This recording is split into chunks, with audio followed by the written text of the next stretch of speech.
जालोर और सिरोही जिले में 3 बदमाशों ने 14 घंटे में 3 वारदात को अंजाम दिया, लेकिन 2 जिलों की पुलिस भी उन्हें पकड़ने में नाकाम रही।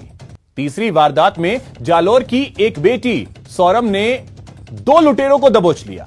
जबकि तीसरा फरार हो गया। मिली जानकारी के मुताबिक लुटेरों ने आलासन गांव में दिन दहाड़े पिस्टल दिखाकर किराना दुकान से लूट की वारदात को अंजाम दिया, लेकिन दुकानदार की 20 साल की बेटी सौरभ ने लुटेरों की गाड़ी का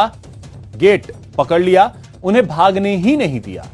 उसकी चीख पुकार पर गांव वाले इकट्ठा हो गए और दोनों लुटेरों को पकड़ लिया और पुलिस के हवाले कर दिया, जबकि तीसरा वहां से भाग गया। पुलिस ने आरोपियों से एक देसी कट्टा और कारतूस बरामद किए।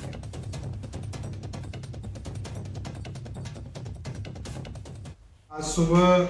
साइला क्षेत्र में आलसन गांव है, जहां से एक सूचना प्राप्त हुई कि 2 व्यक्ति अर्टिगा गाड़ी में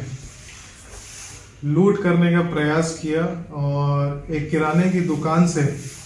एक बैग लूट करके ले जाने लगे, जिसमें गांव वासियों की मदद से पुलिस ने दोनों व्यक्तियों को दस्तयाब किया। उनसे एक देसी कट्टा भी बरामद किया और वो गाड़ी भी जब्त कर ली।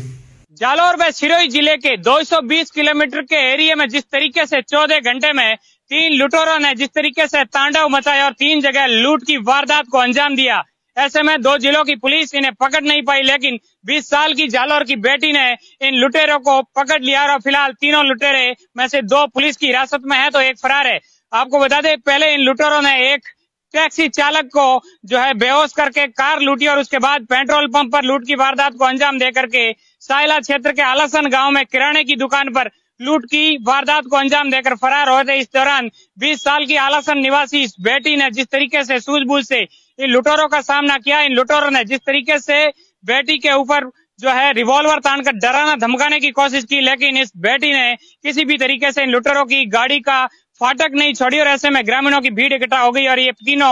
तीनों में से 2 आरोपी है वो अब साइला पुलिस की हिरासत में। निश्चित तौर से जालोर पुलिस की सामने जिस तरीके से चुनौती थी, उस चुनौती को जो है स्वीकार करने से पहले जालोर की इस बेटी ने जिस तरीके से इन लुटेरों के सामने डटकर सामना किया, उसकी बदौलत ये आरोपी अब पुलिस हिरासत में। श्याम बिश्नोई, न्यूज़ 18 जालोर।